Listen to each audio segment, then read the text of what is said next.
মইতো ধৰাইছো মোক টকা দিব হতে সন্দেহ হওঁতেতো মই ধৰিলো Hello everyone, স্বাগতম জনাইছো পুনৰবাৰ নতুন এটা ভিডিঅ'ৰ মাজলৈ যেহেতু আপোনালোকে সকলোৱে গম পায় সুমি বৰা আৰু টাৰ্কি বৰা আত্মসমৰ্পণ কৰা দিনা কৰিলে যেতিয়া তেওঁলোকে থাকিব লাগিছিল জেলত কিন্তু তেওঁলোক আছিলে জিমখানাত ধুনীয়াকৈ তেওঁলোকক অতিথি যেনেকৈ ৰাখে তেনেকৈ মানে ৰখা হৈছিল যে তেওঁলোক মানে জিমখানাৰ অতিথিহে তেওঁলোক যেনে অপৰাধী নহয় এনেকে ধৰণে তেওঁলোকক ৰখা গৈছিল আৰু তাৰ পিছত এটা নিউজ চেনেলে সাক্ষাৎকাৰ লৈছিল হেতু আপোনালোকে দেখা পাইছে বহুত ভাইৰেল হৈ গৈছিল নহয় জানো আপোনালোকেও দেখা পাইছে তাৰ পিছত এই যেতিয়া মুখ্যমন্ত্ৰীয়ে দেখিলে আৰু মুখ্যমন্ত্ৰী এই বিষয় সৰব হৈ পৰিলে আৰু মুখ্যমন্ত্ৰীয়ে এই ক্ষেত্ৰত তদন্ত কৰিবলৈ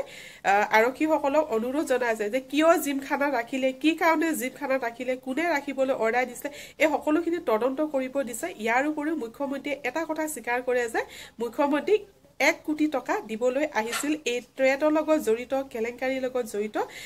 লোকসকলে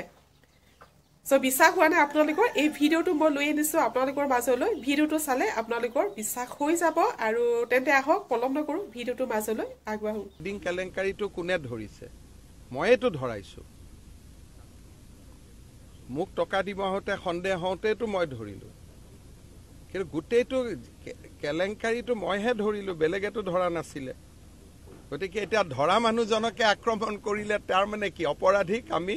সাহস দিব খুজিছো যে তোক মুখ্যমন্ত্ৰীয়ে ধৰিছে গতিকে আমি মুখ্যমন্ত্ৰীকে ধৰি দিও এটোৰ মিনিংটো কি যিজন মানুহে গোটেই ঘটনাটো পোহৰত আনিলে তেওঁকে গালিগালাজ কৰা মানে ইনডাইৰেক্টলি অপৰাধীকেজনক ভিটামিন দিয়া হল নে নাই এতিয়াতো আপোনালোকে জানে চেনেল বিলাকত বা বিভিন্ন ইউটিউব এওঁলোকৰ ওপৰত পডকাষ্ট হৈছে এওঁলোকক হিৰো বনাই আছিল মইতো দেখা নাছিলো যেতিয়ালৈকে মোক 1 কোটি টকা দিব অহা নাছিল মোক মানে ৰিলিফ ফাণ্ডত তেতিয়ালৈকে তো এওঁলোকক সবে হিৰো বনাই ৰাখিছিল হিৰো বনোৱাটো মই নাই এইসকলক হিৰো বনাই কোনে ৰাখিছিল আমাৰ সমাজৰ একাংশই ৰাখিছিল গতিকে এতিয়া আৰু এটো পলিটিক্যাল কৰি মোক গালিগালাজ কৰি কি লাভ আছে মইতো সবকে ধৰুৱাইছো আৰু মই এইটো তদন্ত দিছো যে অহাকালি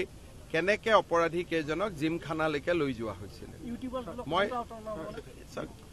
কালি প্ৰথম গ্ৰেপ্তাৰ কৰি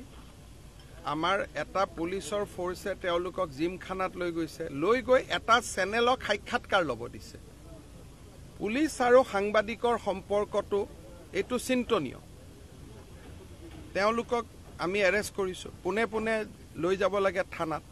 লৈ নগৈ জিমখানাত লৈ আহি পেলাই এটা চেনেলক আকটাৰ ইন্টাৰভিউ লব সুবিধা দিয়া হৈছে মই নিজে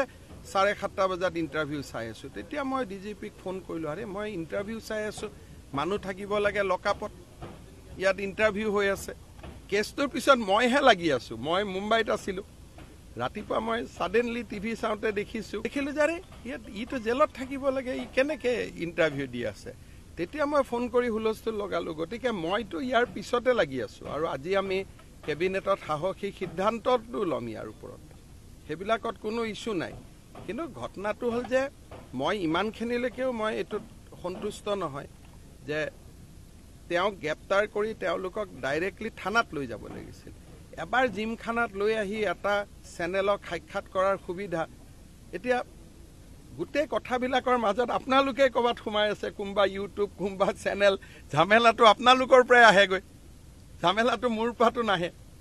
এই গোটেই ঝামেলাবিলাক আপোনালোকে এনেকে বিয়া খাব গৈছিল কি খুৱাইছিলে কি খাইছিলে যিবিলাক এতিয়া ইউটিউব ওলাই আছে এইবিলাকটো মই কৰা নাই ডিব্ৰুগড়ত ধৰিছে ডিব্ৰুগড়ত আমি ভায়েকক মুজাফৰপুৰত ধৰিছে এই দুজনক ডিব্ৰুগড়ত ধৰিছে এটো ময়েতো কলো যে মই বেয়া পাইছো বুলি হেটো ৰাজআতিথ্য দিয়া নাই এটা চেনেলক সহায় কৰিব কাৰণে লৈ গৈছিল এটো আৰক্ষীক দুখ দি লাভ নাই আৰক্ষীক চেনেলটোৱে ইন্টাৰফেয়াৰ কৰি দিলে কাৰণ সেই চেনেলটোৱে কিবা কাৰণত আৰক্ষীজনক ইনফ্লুৱেন্স কৰিলে গতিকে ঘটনাটোৰ পিছফালে চেনেল আৰু সাংবাদিকহে আছে এতিয়া গাইজ ভিডিওটো চাই কেনেকুৱা লাগিলে আপোনালোকে কমেন্ট কৰি জনাব যেহেতু মই এনেকুৱা ধৰণৰ ভিডিও আপোনালোকৰ মাজলৈ প্ৰস্তুত কৰো সো ভাবিলো এই ভিডিওটো আপোনালোকৰ মাজলৈ প্ৰস্তুত কৰি থাকো যেহেতু সুমি বৰা আৰু টাৰ্কি প্ৰকাশ যেহেতু আমি শুনি আছিলো যে ইটু ঠাইৰ পৰা ইটু ঠাইলৈ পলাই আছিল তেতিয়া হয়তো আপোনালোকেও হয়তো অনুভৱ কৰিব পাইছিল আৰু আমিও অনুভৱ কৰিছিলো যে হয়তো তেওঁলোকৰ ওপৰলাৰ পৰা সহায় পাইছে সেই কাৰণে তেওঁলোকে এনেকৈ মানে পলাই ফুৰিব পাৰিছিল আৰু লগতে এটা কথা আৰক্ষীসকলৰ ওপৰতো বহুত আঙুলি উঠিছিল যে আৰক্ষীয়ে কিয় একচন মুডত অহা নাই তেওঁলোকে কিয় তদন্ত ভালকৈ কৰা নাই এনেকুৱা ধৰণৰ বহুতো মানে কোৱেশ্চন আহিছিল সো তাৰে আৰু লগতে এটা এইটো আপোনালোকে গম পোৱা গ'ল যে যেতিয়া আত্মসমৰ্পণ কৰিলে তেওঁলোকে জেলৰ বিনিময়ত জিমখানাত আছিল সো এইটো এটা লগতে এই সকলোখিনি বাৰু এতিয়া আমাৰ মুখ্যমন্ত্ৰীয়ে সকলোকে তদন্ত কৰিবলৈ অসম আৰক্ষীক তদন্ত কৰিবলৈ দিছে এইখিনি বাৰু সময়ত পোহৰলৈ আহিব বুলি আশা কৰিছো তো ঠিক আছে গাইজ আজি ভিডিওটো এটা সামৰণি মাৰিছো পুনৰ লগ পাম নতুন এটা ভিডিওৰ সৈতে আজিলৈ বাই বাই